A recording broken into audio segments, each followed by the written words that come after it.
ready. Okay, you ready? Okay. Yep. So I'm super excited today to talk to TV personality, radio personality, entrepreneur, mom, wife, businesswoman. Did I forget any other titles?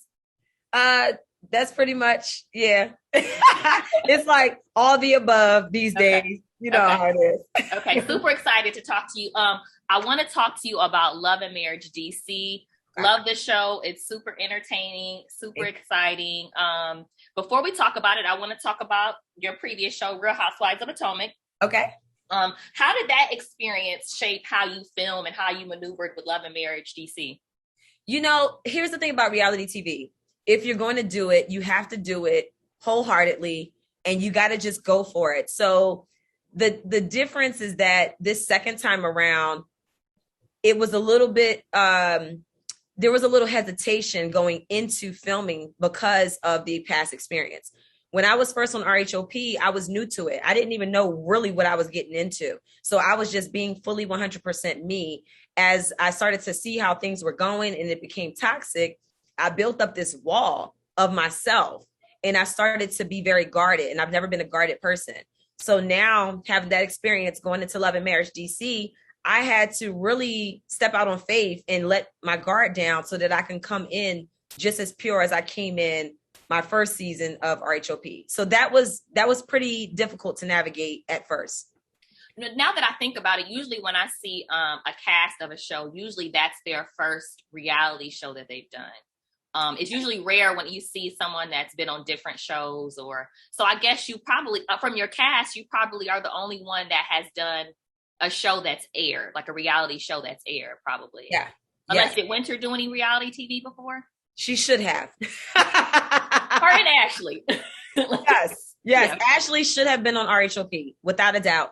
I could not understand why they did not cast her, because there was several. I along with other cast members, or one other cast member, she who will not be named, we both are cool with Ashley, and we both were like, she needs to be on TV. So I don't know what their reservations were, but I am happy OWN saw it. Yeah, absolutely. She is reality TV gold. She really is. She's hilarious. And I know Ashley because I've been in DC for a while. Yeah. And so she's good. This is her. She is golden. Let me tell you, I told her from the start, I said, you are gold. I said, because you say out loud what the viewers are thinking. I said, that's gold right there. And I told her, don't ever let anybody tell you anything other than you keep being you, because you are a star. She is a star. She really is. Yeah, she is. When you were on the other show, what do you think was the biggest misconception about who you were? Oh my goodness. They painted a picture as if I was some kept wife. Okay. Like, I mean, let me tell you, from the beginning of Chris and I's relationship, I've been his business manager. I've handled everything always. I was always the one juggling our entire life, monitoring the homes, doing everything. Once we got married and then had children, I was still doing it all by myself. I had to then take on, having a personal assistant, having to let go of personal assistants, trying somebody out that could actually try to fill my shoes. It just never worked out. It wasn't until I started doing reality TV, it wasn't even still I started doing reality TV that the casting director of RHOP told me, he said, there's no way you can do this show and not have help. He said, you need to get a nanny. You need to get somebody that can help you with the children. He said, you need to start looking for a personal assistant if you're going to go into this world. Up until that point, I was handling it all. And still to this day, that's what I do. So I am a go-getter. I've always been a businesswoman. I've never been limited as a stay-at-home mom or an NFL wife. So that was the one thing that used to irritate me. It's like they're acting like I'm some kept wife and I handle my business. Who do you still speak to from Potomac? I still talk to Ashley Darby and Karen Huger. So yeah, I keep in touch with those ladies. I'm grateful that going into a reality show where you literally don't know any of the cast members, I was able to bridge sisterhoods with Ashley and with Karen. So I'm grateful for that. DC is a really small in terms of like social scene. Do you ever bump into anyone from the other show or? Not yet. It'll happen. Okay. It will. I know it will, but it hasn't happened yet. And I'm really not that social. So a lot of times I'm at home with my family. I'm working, so I really don't go out a lot. That's why this cast, they were like, oh no, we're getting you out the house. They stay out on the club scene, the party scene. I'm just not that chick. I did that in my 20s. I have no desire to do it again. I understand. Do you still watch Potomac? No, I stopped watching after part 3 of the reunion aired that I was on. Okay. Bravo and Housewives is a huge platform. Were you afraid to leave the show? Because I'm gonna tell you this, I'm a regular person, I'm a regular viewer. Yes. If I was in your situation, obviously I didn't have the whole experience. I probably in the back of my mind would have been like, wait a minute, if I leave, I won't be on TV anymore. What am I going to do? Like if I have this platform, like it would have been a struggle for me. I'm thinking, but I didn't have your experience. Yes. So, did you have any reservations about leaving the show because it's a big platform? You're on TV. People see you every Sunday. Yeah, I didn't have any reservation. Honestly, the reason I did reality TV was because of my platforms that I wanted to boost. My husband is the one that pushed me to go on Potomac. And I was like, no, I could never do reality TV. I can't do it. I loved watching reality TV, but I didn't see myself as a person that could be on reality TV. So when he said, but you can use this to boost Not for Lazy Moms, you can push your businesses, I was like, oh, that's a good idea. So that's why I did it. When it was time for me to go, I had set boundaries that I knew I would not allow anyone to cross when I went into reality TV. So at the point that those boundaries were crossed, everything was out the door. And one thing about me is that I just don't live in fear. And I knew that no matter what I do, God always has me. People can look at me any sort of way. I have a very strong faith in God. I'm very spiritual. I know what my walk is. I'm very intuitive. So I just know whatever move I make is going to be the right move. And I just said, I'm done. I didn't have any whelms about it. I was just like, I'm ready to be out of here and we'll see what happens in the future. What was your biggest reservation about returning to reality TV? It was the editing. Okay. The editing, with reality TV, I am my true real self all the time, whether cameras are around or not. I can't control what other people and their comfort level is when it comes to cameras. So if I'm being 100% me, but then cameras come around and you're holding back, they're going to focus on me and my actions because you have to have something has to be given, right? So when it comes down to editing, my biggest fear is always, I'm giving you everything, but then you're taking my reality story and you're turning it into an entertainment story. So that was always like my reservation going back into it because I've been down that road before and I get how it works. And also whatever narrative that they choose to put on TV is usually the narrative that you have to then own.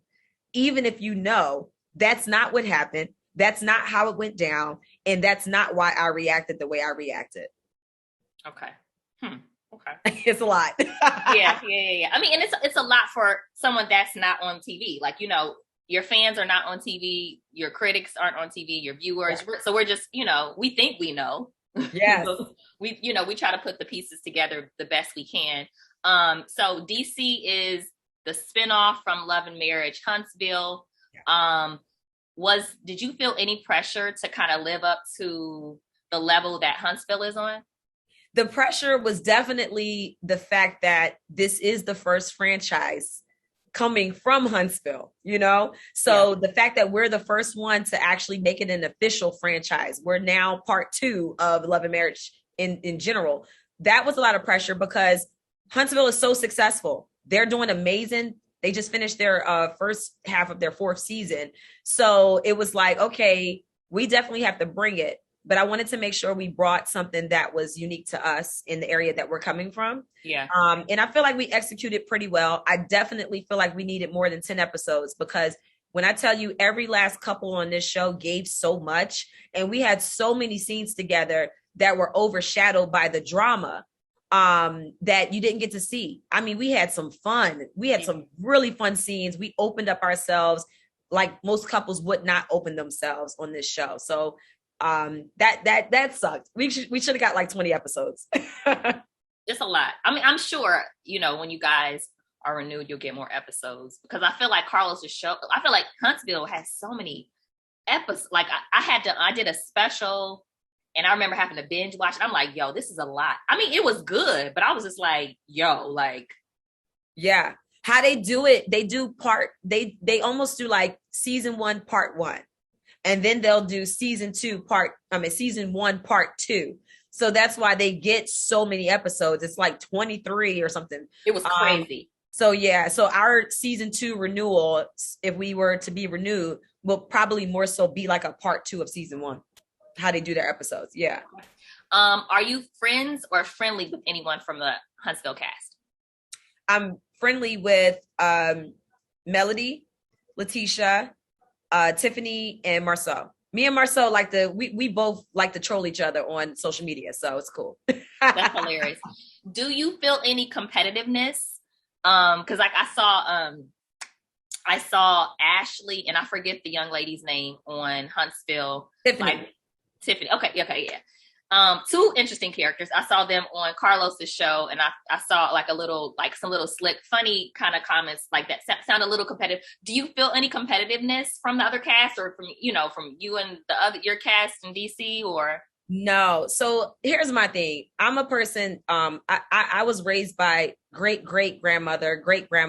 So when it comes to respect of elders, to a certain degree, unless you disrespect me, I'm always about respecting what paved the way for me. Okay. So I have more of an adoration for Huntsville, for what they've done. And I, in no way, shape, or form, want myself or even our franchise, even DC, to be looked at as competition with Huntsville. I would rather us to be looked at as a unit, us, rooting them on, them rooting us on. So no, I won't get into the whole competition, the competitiveness. I honestly don't think it's necessary. And I just don't roll like that. Okay. You're very secure. If you could bring one cast member over from Huntsville to DC. As a couple, or just like one person? You could do a person, or you could do a couple. I would bring over a couple. I would bring over Letitia and Marcel. Okay. Yeah. Because I feel like the ladies of DC would be amping Tisha up like, girl, you better check that food. Like For sure. Yeah. Yes. And I feel like Marcel with our guys would be drama. Our men on our show like to, they act like they're not gossipy dudes. They act like they're above the fray, but they not. They just as messy as any man in a barbershop. So I feel like if he came around with our guys, he would probably pull all of that out of them. Cool. Yeah, gotta pull. Yes. Do you feel like you were edited fairly on this season, in this show thus far? Absolutely not. But I get it. Somebody had to keep the show going, and me coming in as a veteran in reality TV at this point, I get it. I do feel like a lot of my context was removed from the entire show. Every time there was a situation, you saw everybody else's reactions towards it. You rarely saw mine, which I feel like would have gave a lot more clarity to the situation. But I get it. It's because Carlos is also trying to establish new faces to TV on a new franchise. So he's trying to make sure that everybody else has their voice. It was almost like, let's pull the viewers in who have seen Monique on Potomac. And the whole promo was all about getting to know the real whole me, come over here. That was the bait, and then it was like, once you watch the show, it's like, oh, by the way, look at everybody else. Here's who we have to offer. You already know Monique. Here's everybody else. So I get it. Okay. Gotcha. Let's talk about you and Chris this season. You all had some challenges. I don't think we really saw that as much on Potomac. Were either of you apprehensive about showing some of those rough parts of your relationship? Because it was uncomfortable for me as a viewer. Yes. Like, oh my gosh. Yes. It was very uncomfortable to watch because it was very one-sided. So You got to see me being very open about our challenges, but my husband would not open up. So every time we were filming, when we get to going, he would basically just be like, all right, I'm sorry. All right, I'll do better. All right, I'm working on it. All right, I'm sorry. It's almost like, all right, shut the F up. Like, let's move on. I don't want to talk about this, you know? So because he wasn't giving what he really thought or felt about the situation as we would in our own private home, all you see is me giving it to you. And then you see him like, all right, baby, I'm sorry. I'm trying. Yeah. And that's it. So, but I mean, at the end of the day, I don't do half of anything. I'm always like full throttle with everything I do. And if we're signing up for a reality show and we're talking about what we're going through in our marriage, I'm going to talk in front of the camera the same way we would talk in the privacy of our own home. A lot of people had a lot to say about how Chris and I were conversing. But at the end of the day, what they have to understand is that the only time you ever saw me and Chris have a confrontation in front of everybody was at the dinner table in our own home. Every other conversation, it was Chris and I one-on-one for the most part, because that's how we do. When we're around other couples, we typically will save argument for when we get home. So what we allowed was people to get a glimpse inside of our home on how we deal with some of the things we deal with. Granted, a lot of what I was voicing to my husband has been the same things that I've been voicing to him for the 10 years of our marriage, and nothing has changed. So at this point, because we're coming up on 10 years, I was just like, bro, we got to get this together. And he understands what he hasn't done. So that's why he was always just like, I get it. I'm sorry. I'm going to try. I'm going to do better. You know, so the argument was very one-sided because a lot of people didn't get the full context, and it goes much, much deeper than what I would even put out on reality TV, honestly. Of course. Yeah. You know, now that I think about it, I think it's very relatable. A woman talking to her husband, her boyfriend, her man, her mate, and telling him, I need you to do X, Y, and Z, and him saying, okay, and him not doing it. Like, it's very, and like, I mean, I've even been in situations where I'm like, month after, like, you know, like, I'm like, you, and then they only respond when you leave. You know what I'm saying? So it's like, I think it's, now that I think about it, I understand it is totally relatable. Whatever that thing is you want to be worked on that isn't, I feel like that's truly relatable. Yes. And that was the big piece. And I feel like a lot of people were so confused because in the very first episode, they see us going back and forth, which was at the tail end in the heightened part of our conversation. And they're like, what list? Who's Terry? What's happening? Wait, what? Nobody knew what we were talking about or what was going on. There was no context given. Right. Then fast forward, you finally meet Terry at the Salt Cave. I don't even know if viewers put two and two together that the Terry we were talking about with the list in the very beginning was the same Terry that we were talking with in the Salt Cave. So when Chris was saying, I think what Terry meant was this, that, and the other, and then I chimed in, I saw some comments where people were like, oh, Monique, you're telling him how to think. I'm like, that's not what happened. What happened is Chris and I had already met with Terry. She had already explained exactly what she meant to him. So I was basically just like, no, that's not what she meant, because we already had this conversation. So it was just so much that just wasn't shown or could not be shown because we may have filmed it. Or I mean, we may have had those discussions before we started filming. So there was just so much. Yeah. When I looked at your mentions and hashtags of the show, a lot of the viewers felt like you're unfair to Chris. Like that really is, at least the people that are, first of all, you know, people that leave comments and vocal usually is like critics. So, I mean, so it's not like, you know, we know how that goes. But a lot of them were like, I feel like Monique is too hard on Chris. Yeah. Yeah. You know, she should be more support. Like I saw a lot of that. So I kind of wanted to talk to you about that. Like, what is your reaction and your response to that? People have no idea what it's like to be married to a former NFL player. If you know any people in sports, a lot of those guys get catered to from the time they're young all the way up until when they are now professional players, and then they retire. And when they retire, that mindset doesn't retire. So they have no idea the amount of support, the lengths I go through to make sure that my husband feels secure, that he knows that he is loved, and that I handle and hold him down. They have no idea. So I get it. They don't know that story because we haven't been on reality TV that long. We haven't been on reality TV in the times that we were dating. They don't know all of the ins and outs. So I get it. What is unfair is the fact that it's been 10 years and my requests have been the exact same and there's been no change. That's why you see the passion from me. That's why you see me being so adamant, is because I'm like, look, I've been holding it down. I literally run the house. I make sure that the kids have everything that they need. I make the plan for the house. I do more and run myself into the dirt just so everybody else can be comfortable. I will put myself last, even when I don't have to, so that everybody else is comfortable, including my husband. And everybody's fine with that. And I'm finally to the point where I'm like, no, I need your help.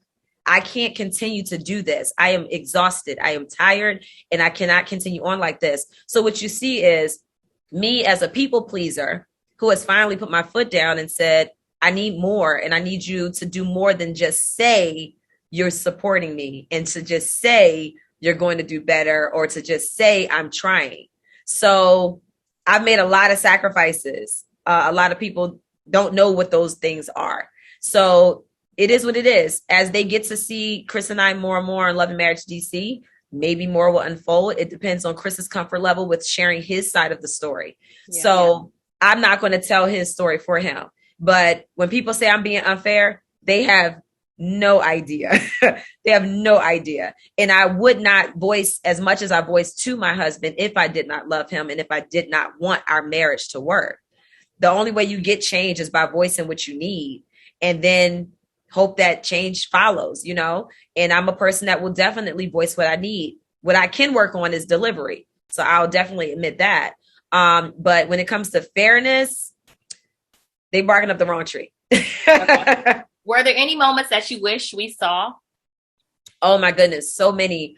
First of all, that very first argument, I wish they could have shown the entire agreement. I mean, the entire discussion we were having, because we went a little bit more in depth Chris went more in depth as to why he's in the position that he's in and why I'm so adamant in his direction. But we do cover a lot of that at the reunion. So whenever we had a discussion, they only showed the most heated parts of our discussion. There were times where we would laugh it off and joke and have fun, but that wasn't shown. So it looked like Chris and I were just at it the entire season, but we weren't. Those were just moments that we had some very intense disagreements or discussions. So there was a lot of play that was taken out of context. I know the whole scene, so I'm watching it knowing what all happened. And then when I see people's responses to the scene, I'm like, what? Then I'm like, oh, let me focus like a viewer. They're only going off of what they see on TV. Right. Okay, let's switch gears and let's talk about Winter. Yes. She's a big part of this season. Why wasn't she an official cast member? So Winter, so when we first were looking for couples, I reached out to Winter. I thought her and Kevin would be an amazing couple to be on the show. They were in the running as a couple to be a part of the main cast. So what happened was, because it's a new show, they really wanted to make sure that there were couples that were actually married who were main cast and then friends of the cast. Okay. At the time, Winter had separated from her husband. So I had to let production know. But I told them I really feel like she should still be a part of the show because she has an amazing story. So the very first event that we had on the show was my pop-up event. I knew that Winter would make her mark. And I said, she wasn't supposed to be the original speaker at that event. But I was like, I'm getting her on this. I was like, girl, I said, production's going to be there. I would love for you to come tell your story, because Winter had been on my Not for Lazy Moms podcast twice and told her whole story. And I was like, this is amazing. Come share your story and then we'll see what happens. She came, she shared her story, and production got really curious. So from that point on, she just kept leaving her little crumbs like, all right, yeah, we got to catch up. Yeah, we got to talk. So once she came to the vegan dinner and my husband told her that he met up with her soon to be ex, from that moment, it just full gear. I did not know or I couldn't even expect what all would have happened this entire season as it pertained to Winter, because the only part of Winter that I knew was her platform. I know how she is when she does her speaking engagements as a relationship coach. That was the only part of Winter that I knew. I didn't know the other side of her. So I didn't know how she would mesh or not mesh with the ladies, because I'm thinking, oh, we're all women who have our platforms. We have a story. She's been married twice. So this is a perfect situation. Let's talk. Had no idea that it would be a hailstorm. So you thought she would get along with everyone? Yes, absolutely. But like I said, the only side of Winter I knew was the speaking. So if I'm out here doing a podcast and I'm speaking about parenting, she's out here doing things, speaking as a relationship coach. So right. I didn't we've never hung out. We've known each other. Our history goes back a very long time from NFL days, but we've never hung out. We've never just sat on the phone and talked. The first time I ever went to lunch with her was in that scene at Swahili Village when we filmed the show. So okay. I've never spent one-on-one time with her. It's always been like an NFL wives type of deal. And then once we started doing the show, my only mindset was for her to tell her story about what she was currently going through and what she had went through with her ex-husband, because her story is just insane. Yeah. And she uses her story to help women. So that was my thought process. Okay. Is she still a relationship coach? She said that she's now in ministry. Okay. So I don't think she's coaching anymore. Okay. So yeah, but I've always known her as a relationship coach. I never knew her as anything else. Okay. Some of the viewers felt like you played the middle or went back and forth between her and Ashley. Oh my God. Let me tell you, that was a very tough middle to be in because, mind you, I don't know either of these women on an intimate level. So if I'm getting one version of a story from Winter about Ashley, I'm like, wait, but Ashley says she used to be a mean girl. I've not gotten mean girl from Ashley. So I'm really confused. So then I go back to Ashley and then she's like, no, that whatever she told you didn't happen. I'm like, wait, why am I getting all these different versions of people when I'm not around? So what you see is me trying to really honestly figure it out. I literally came back from Africa, from Kenya and Tanzania, completely clueless. I had no idea that they had lunch. I had no idea that so much blew up. Mm-hmm. I was coming back genuinely shocked. What?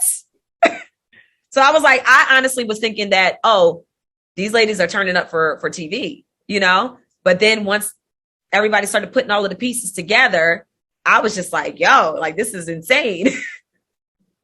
Okay. Yeah, it was entertaining. It was. And then it was Moni in the middle. My messy moment was telling the ladies about the nicknames, but I felt as though I had to do that. And the reason why is because I was pressing them to give Winter another chance. And Winter had an opportunity to admit about the nicknames and just get it out there, because I knew that was going to be an issue. And she never did it. So I'm thinking this. If they end up watching this on TV and they see that I am trying to get them to be friends with a woman who has made up nicknames about their husbands behind their backs, they're going to be looking at me why would you even have us sit in a room with this woman knowing this? So I said, you know what? I'm putting it all out there. And y'all figure it out after that. And hopefully we can bring it all together. And we ended up doing that. Well, I feel like if you're going to see it on the show anyway, I might as well just tell you, you know what I mean? I feel like we were going to see it in the show. So I don't, but anyway. That's how I was thinking. I'm they're going to find out one way or another. There was no way that production was going to leave out those nicknames. They were just too funny. Yeah.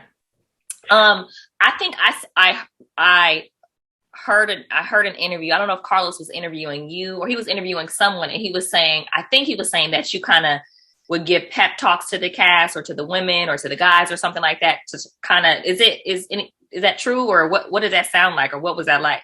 Yeah, so I would encourage them to share more and more of themselves. So I told them, a producer told me when I was on RHOP, every episode the audience should be learning something new about you. Every scene that you step in front of a camera, the audience should learn something new about you. Okay. So I would tell them, y'all signed up for this. Y'all got to be more open.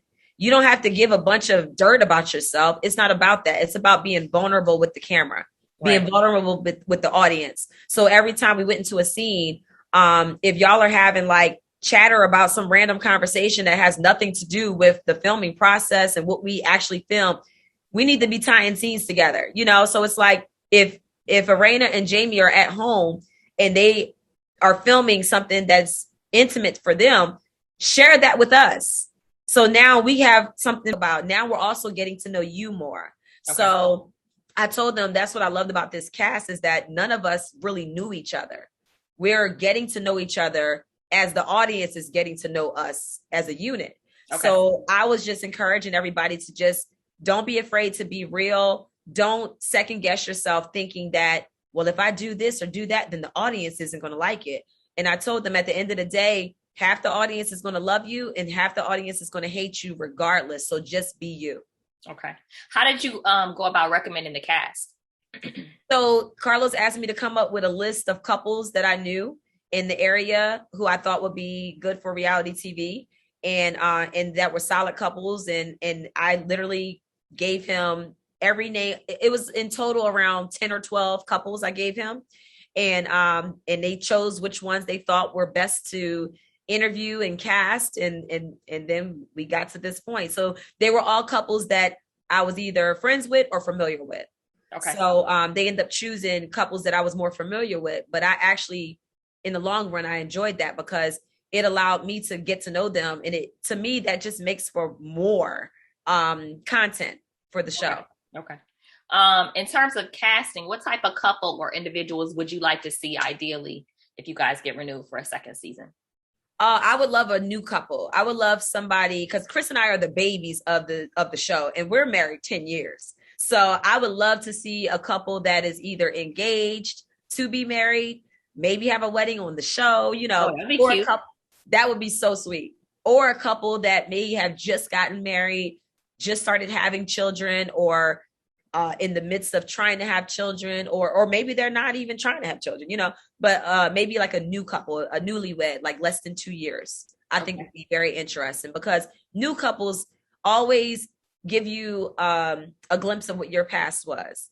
And then it kind of gives you that, like, oh, remember when we used to be like that? Let's do that again. You know, they give you this freshness.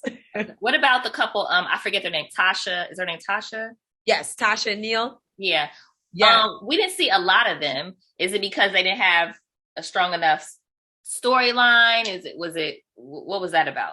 It's crazy because us as a unit, Tasha and Neil are hilarious. They were so open about their life. They've been together since they were in high school, and they were very open about their life. But I feel like once Winter came in and started telling her story, but most importantly, when Winter came and when her and Ashley bumped heads, none of us were bumping heads in the group. So let's just be real. When it comes to entertainment factor, that was it. It literally took over the whole season because there was such a clash there and it was so intense, you know? Okay. All right. So those are all my love and marriage DC questions. I want to ask you some general questions. Is anything else you wanted to address in terms of the show that we didn't get to talk about? Oh man, I wish they would have showed more of our trip to Tanzania. I mean, I documented it on my Instagram. You can check out my story highlights. I literally documented it in detail. I have professional footage and everything that I shared with production. I wish they would have showed more of that trip because that showed more of the family unit. I don't feel like the viewers were able to see a lot of me with my children and Chris and all of us together. And that was 3 weeks we were gone. And we had so many beautiful moments. So I feel like the whole season was overshadowed with the drama Chris and I dealt with, but they didn't show a lot of the love that we still have. And that's why I laughed at people talking about, I brought my husband on this show so I can set up my divorce. I'm like, what world does that make sense? If I'm about to not be in a relationship with my husband, I'm not going to be back on TV. Like, hello. Right. So but I do feel like, these shows that have multiple seasons, I feel like everyone has a season where they have relationship issues. And then the next season, it's not really about that. Like, I feel like you know, or like one person takes a hit one season and then the next season it's like someone else. I feel like, I don't know if this show is going to be like that, but I do feel like I see that where, you know, you like, if you remember if you watch Real Housewives of Atlanta, you remember Greg and Nene going through it, or then they had like in another season they were like in love. You know, I feel like Yes. you kind of get like life. You get like, you know, you're not gonna get all the seasons where they love you, Monique. Okay, that is definitely true. No, and it was definitely. It's so funny. I'm on this whole. I do a lot of like I'm on this whole self, discovery journey and everything, and I do a lot of reading. And I've been reading this book about the death of the ego. Mm-hmm. And let me tell you, it just shows the growth that I know I have, because the way people are talking about me out here in these streets, and I'm completely like, okay, that's fine. Have your opinion. It's okay. I still know who I am. I know what my intentions are, and I don't have to prove anything to anybody. And that's the beautiful thing of it all, is that people will see the growth. This is the first season, Yeah. So definitely go. No, I was watching your live, your most recent live, and I was just noticing how you handle like nasty comments and stuff like that. I was like, oh my gosh, she is so mature. Like, listen, when I'm not a clap back kind of person. I'm not, and also I'm not really in front. I'm not on the scene like that, so it's not like. But people be dragging me, but I just ignore it. But I'm not, I don't have to look at it while it's like I'm on a live. You know what I'm saying? I was like, you were like, well, I talk a lot. This is my live, so if you don't want to hear me talk, you can exit. I was just like, oh my gosh, this is so funny. Like,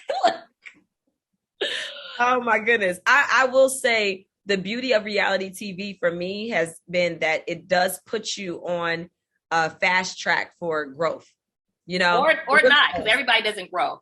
True.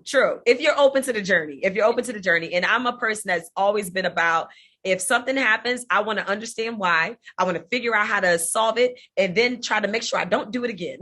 I'm with you on that. Let me ask you this. Because I've never filmed a reality show, but I hosted something, for Potomac. I hosted something for for Potomac, and, they were filming, and one of the producers came out and was yelling at them because they weren't, I guess, giving enough in a scene or something like that. And I was like, oh my gosh, like this. First of all, most people don't like being yelled at. I'm an entrepreneur. I've been on my own like 10, 11 years. So I don't have people yelling at me. You know what I'm saying? So I'm not accustomed to that. So I was just like, yes, that was number one. I'm not into men yelling at me either. Number two. But, also, I was just like, I wonder, is this how it is? Is this normal? Are producers like trying to pull something out of you? Like, is that kind of normal for like, for Real Housewives to deliver? For Real Housewives, that is quite normal. Honestly, I have never, in all of my years of being on reality TV and filming reality TV, I have never been yelled at by a producer, because that's the one thing about me, and that's what they knew about me. When I step on the scene, you're getting everything. You're getting all my energy. You're getting all my spunk. You're getting all of that. So I've never personally been yelled at by a producer, but I've witnessed other people get yelled at. And I've seen that whole put a battery in your back and get you going. I've witnessed that. Yeah. Nobody would come at me like that, because they knew I wasn't going to fake. I wasn't going to do something contrived. So I never had the issue, but I've witnessed it. And it's definitely true when it comes to Real Housewives. That's what I loved about this production with Love and Marriage DC.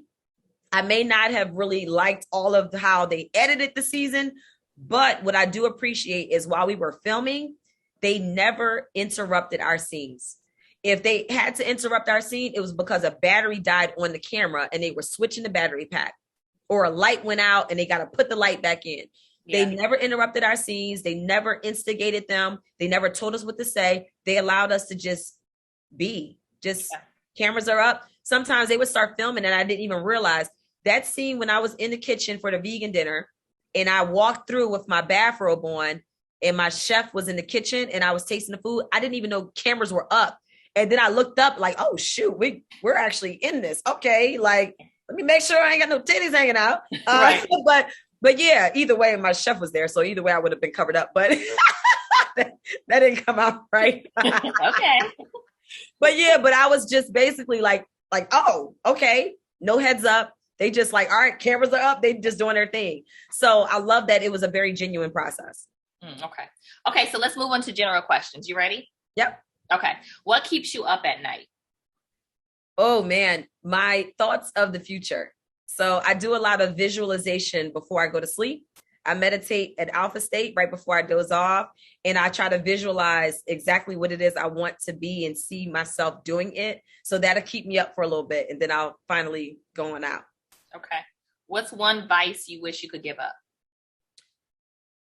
Oh, I actually gave up that vice. So let me think of another one. What's a vice I wish I could give up? I don't know. Shoot, lately I've been very clean. Dang, I don't know. I really Maybe don't you know. don't have any. Okay, maybe you're just perfect, Monique. Reese cups. It used to be Reese cups, like really bad, and I gave Reese cups up. Okay. Yeah. What's the best compliment you've ever received? That don't take this the wrong way. Somebody told me, they said, you act like you're ugly. And I said, what does that mean? And they said, most girls who are nice looking have their expectations so high, and they have their nose up in the air. And they say where most girls who may not be as attractive, they don't care. They're goofy, they're silly. They just live life. And they said, you live life like you're not cute. And I was like, okay, thank you. Okay. What's your biggest professional regret? Oh, I'm trying to think about which one. Hold on one second. My biggest professional regret. Oh man, I don't know if I can call it a regret. I don't like when I was doing reality TV with RHOP, I don't like that I allowed it to put a wall up so high that I started to change the softness of who I was as a person. But then it's like, yeah, that would be a regret. But at the same time, it was also a gift. But yeah. Okay. What's one thing you've always wanted to try, but you're too scared to? Skydiving. Okay. I think I'm gonna do it one day, but I'm really afraid to do it. What's your fear? Like fear of falling. Okay. Yes. That'll do it. I mean, it's high. Yeah. What's if you weren't in reality TV, what other career would you be in? Radio, which is what I'm doing. I love it. I love it. I actually love radio more than reality TV. Do you like getting up early like that? I do. You know what's so funny? Last August, I wrote in my journal different goals that I wanted. I had 10-year goals that I wanted to redo. And at the very last bottom of the list was that I wanted to do voiceover training, radio hosting, hosting in public, hosting on camera, and podcasting.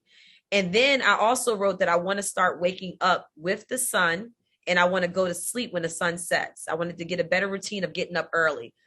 This radio, that was a check off the list. And then the fact that it's so early, it's literally giving me what I actually wanted. So I actually do enjoy getting up early and getting my day going. So it's nice. I get up really early too. What time do you go to bed? On a good day, I'll go to bed around 9:00. Okay. Today I will be going to bed around 8. I literally had a long day yesterday. My daughter's now doing dance, and we didn't get home till 10 at night. I didn't get to bed until 11:30, and then had to be up at 4. And I've been going. I didn't get to get a nap or anything, so I'm going to bed at 8 tonight. Okay. You have a nanny? You have help? Yes. So I have a nanny, which is so funny. So can I just address this real quick?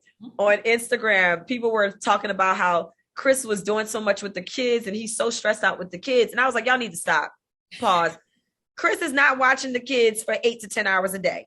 Right. I get home from work at 10:30 a.m. The kids usually get up around 9. He is with the kids for 2 hours tops. I walk in the door at 10:30. Our nanny is there between 11 and 11:30. Chris is off, if he wants to be, from 11:30 until 6:30. Yeah, well, we don't know that. We can only go by what we see. Oh my God. I know. It was so funny. I was like, y'all need to stop with the cat right now. That's hilarious. What's the best thing that's happened to you this year? Oh, this year, the death of the ego. Okay. It has been literally one of my journeys. And I was so like, throughout the season, I was like getting really upset watching everything play back as the show was unfolding. But then at the end of it, it just hit me as I'm reading this book. I'm like, oh my God, that's what this season was for me. There's a lesson in everything. You know, I look at it, I don't look at things as failures. My co-host Ty B, shout out to Ty B. He said, don't look at life as failures, look at it as lessons. And it was a great lesson for me. Yeah. So I'm grateful. Yeah. He's so deep. I listen to him when I'm, driving around. He's so deep. I know. He's hilarious. Yeah. Love Ty. Who's the last person that you texted? Let me see. Irena Tyler. Okay. She's actually here right now. She was on her way here. We're doing a little pool day. And I texted her my address to make sure that she knew it. And she remembered it, how to get here. And I told her, you get to meet Bandit. And she said, oh Lord, I forgot about him. I rescued a bandit. I rescued a raccoon 3 weeks ago, a baby raccoon. I couldn't leave it. I'm taking it to a wildlife person that's licensed to care for raccoons. But she lives 2 hours away. So I haven't had a chance to do it yet. So I've had this raccoon for 3 weeks, nursing this poor thing back to health. My dog thinks it's her baby. Yeah. So I told Raina, you get to meet Bandit, and she's here, and she did meet Bandit. Okay. Tell her I said hi. When is the last time you read someone or cursed them out? Oh, the last time I read someone or cursed them out, probably my husband. When was that? Y'all don't witness it on the darn show. Okay. When he brought up his ex as a means to compliment his love for me, oh, I went off. I didn't even care. I didn't care. We had our talk after everybody left. I was pissed because I didn't appreciate that, because I would never compare him with anybody to express how much I love him. That was oh man, listen. Yeah, he got cussed out after that. Yeah, I saw that. I saw that moment. What trend in reality TV would you like to see end? The who can fight the worst. It's like the fights are getting more and more intense. Sorry for what I contributed to that. But yeah, it's just like, can we just start all over and go back to when TV Housewives, when I enjoyed it, was about watching these women who were actual housewives, who had husbands who had names, and they made a name for themselves. Mm-hmm. Now the husbands are referred to as, oh, you're so-and-so's wife. And then you see these women who are already bosses, but you see them turn these amazing ideas into businesses, and you're watching that growth process. I miss when Housewives was like that. Okay. Yeah.